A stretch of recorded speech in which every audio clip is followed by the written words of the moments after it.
Here's the new best controller settings. Starting things off with controller binds, I actually have all of the basic binds. However, the only thing I have changed out is basically my left stick. I actually have this changed out to be edit. So what this allows me to do is while I'm running around, I can press down and edit. Therefore, I never have to take my fingers off any of my analog sticks. Then next up, what I have to actually select it is just RT. And then what that brings us onto is something called confirm edit on release. Now, what confirm edit on release will do for you is once you select the edit, it's going to go ahead and immediately confirm it for you. So therefore, there's no need to have a confirm button. So make sure you switch on confirm edit on release. And those are probably going to be the best binds you can be using currently on controller. HUD scale has been a super popular one recently in the controller scene, as people don't know whether to use a high percentage or a low percentage taking up a big portion of the screen or not. Well, what I have to recommend for you guys is 75% HUD scale seems to be the very best scale, because what it does is it shows not enough of your scale to take up any players, but it's big enough so that you can see your ammo and everything like that and materials. For your preferred item slots, what I want you guys to do is turn this on. And now for slot 1, I think you guys should have a shotgun, because it's important that when we're on controller, we can press RB once and it's going to immediately put us onto a close firing weapon. So if you're ever in a very short scenario where you need to pull out a shotgun fast, this is your best bet for slot 1.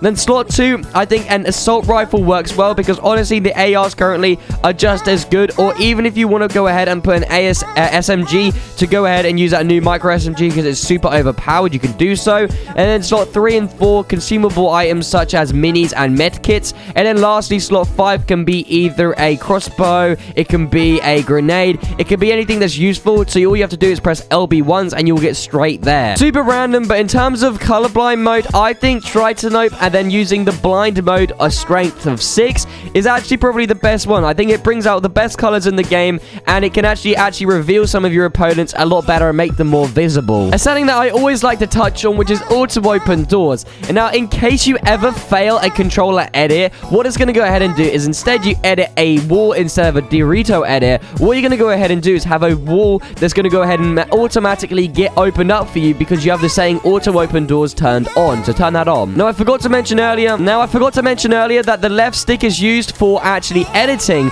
So what this means for you guys is that you won't be able to sprint with this button. So what you guys need to do is turn sprint by default, turn that on. However, but then having that on, then you won't be able to have sprint by cancels reloading on. So then what you guys need to do is turn sprint cancels reloading. You need to turn that to off. I had a lot of comments on my last video saying that visualize sound effects is very useful. However, it's completely up to you for this setting, guys. I want to mention that if you do turn on visualize sound effects, this will dampen the actual 3D headphone audio. So if you have 3D headphones, I don't know if I would recommend turning this on, but if you have very bad or poor quality headphones, then I recommend turning visualize sound effects to on, and then there you are. Lastly, for the actual controller settings Deadzone, what I recommend you guys use is 8% for the Deadzone, because it's not low enough where you're going to get stick drift, but it's not high enough where it's going to become laggy and annoying. If you have foot controller, I recommend turning it on and then setting all of the Deadzones at max throttle down to 1% exactly. Look input curve between linear or exponential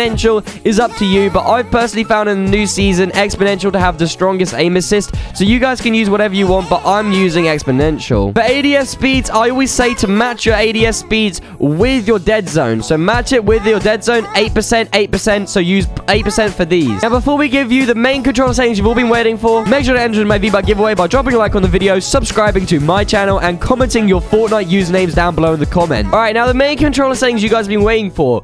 Build mode, I want you guys to use 2.0 times. Edit mode sensitivity, I want you guys to use 2.1 times. And then look horizontal and vertical, I want you guys to use 45% for both of these speeds, guys. Make sure to enter that V-Buck giveaway by dropping a like on the video, subscribing to my channel, and commenting your usernames. Good luck and see ya!